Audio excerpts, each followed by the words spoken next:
في 3 مناطق عايز أتكلّم عنهم، المساحات اللي هي ال400 متر أو ال450 متر اللي هم شقتين في الدور، نقطة مهمة جدًا عشان خاطر اللي عايز هياخد حاجة أمامي وفي نفس الوقت كثافة سكانية أقل وشقتين في الدور، هم مش 3 مناطق بقى، هم 5 مناطق.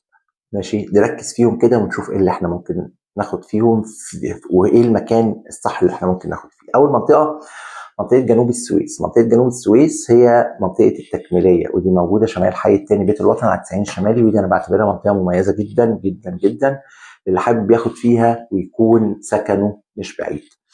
تاني منطقة، منطقة امتداد النرجس، لأن منطقة امتداد النرجس اتبنت برضو بنسبة فوق ال 75%، فبدأت تبقى موجودة، خصوصا المرحلة السادسة مش المرحلة الثامنة. المرحلة الثامنة هدوا الشراء فيها لو بتشتروا شقق.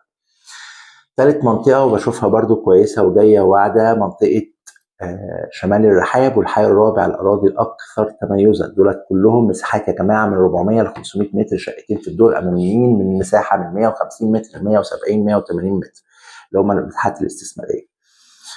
فانت كده عندك منطقه الحي الرابع، الاراضي الاكثر تميزا، اللي هي قدام النادي الاهلي، اللي هي حرف ال، حرف الان، حرف الكيو، الكلام دوت.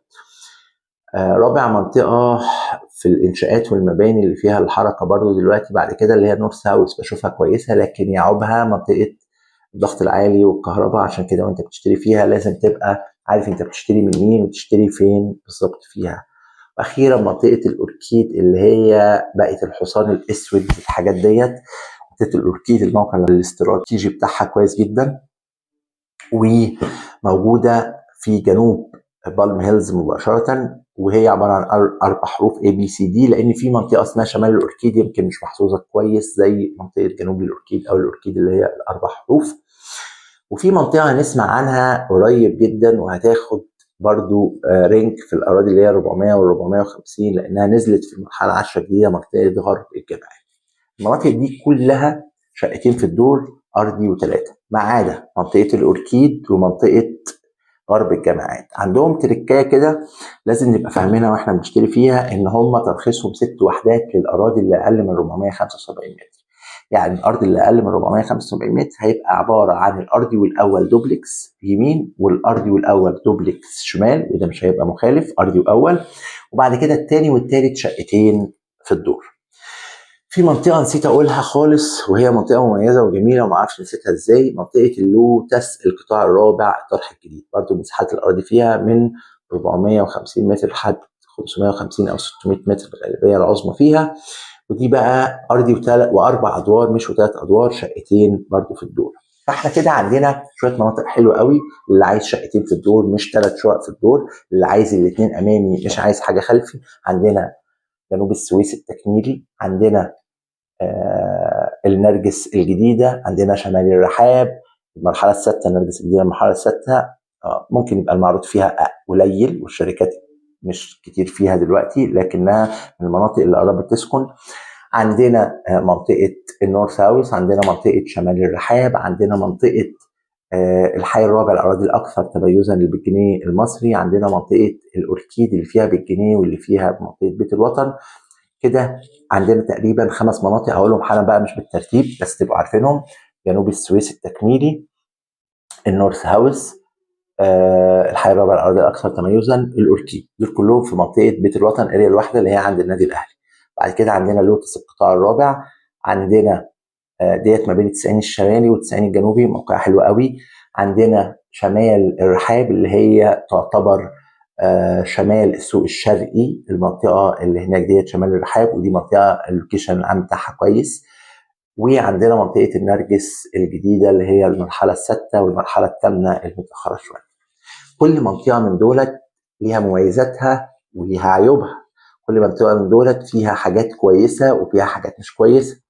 في معايير مهمه جدا وانت بتختار، كل منطقه من دولت ليها سعرها، بيتفاوت السعر حسب نظام السداد، لان كل منطقه من دولت ارضها وسعر ارضها مختلف عن الثانيه. في منطقه مش هتلاقي فيها شركات كتير شغاله فيها زي لوتس القطاع الرابع، لان هي عددها محدود 122 عماره. النرجس الجديده لان هي خلاص بتقفل، ما عادش فيها كتير معروض تكميلي جنوب السويس، لان هي برضو مش هتلاقي فيها، بس هيتعرض الفتره الجايه في جنوب السويس علشان خاطر الاراضي اللي نزلت في القرعه الجديده بتاعت المرحله العاشره، هيتعرض في التكميل في الاوركيد عشان خاطر الاراضي اللي نزلت في المرحله العاشره. ممكن نسمع بعد كده عن غرب الجامعات. المهم المناطق دي كلها انا بعتبرها من المناطق الجميله علشان خاطر هي شقتين في الدور وارضي وثلاثه، عدا اللوتس القطاع الرابع ارضي واربعه. لكن انت وانت بتختار اعرف اللوكيشن جوه المنطقه عامل ازاي، الشركه اللي انت بتشتري منها تاني الشركه اللي انت بتشتري منها تاني الشركه اللي انت بتشتري منها تالت، الاوراق القانونيه والمدفوعات، وايه هو اللي قيمته الدفع، وايه اللي متبقي، وايه كذا وايه كذا. كل الحاجات دي مهمه جدا يبقى عندك المعلومه بتاعتها. للاسف بتفاجئ بحاجات غريبه. في حد من المتابعين يبعت لي بيشتري شقه، الشقه ديت موجوده في القرنفل فيلات، والعماره مبنيه، فبيقول لي العماره مبنيه ومش عارف ايه، وعارض عليا الدور الثالث. العماره مبنيه طوب احمر، او اسف الفيلا مبنيه طوب احمر، عارض عليك الدور الثالث، قلت له عارض عليك الروف. يعني استغربت، يعني طب انت بتبيع روف وانت لسه ما بنيتوش ولسه ما عادش تصالح، وبتبيع على انه دور ثالث ومش بتوضح ان هو روف.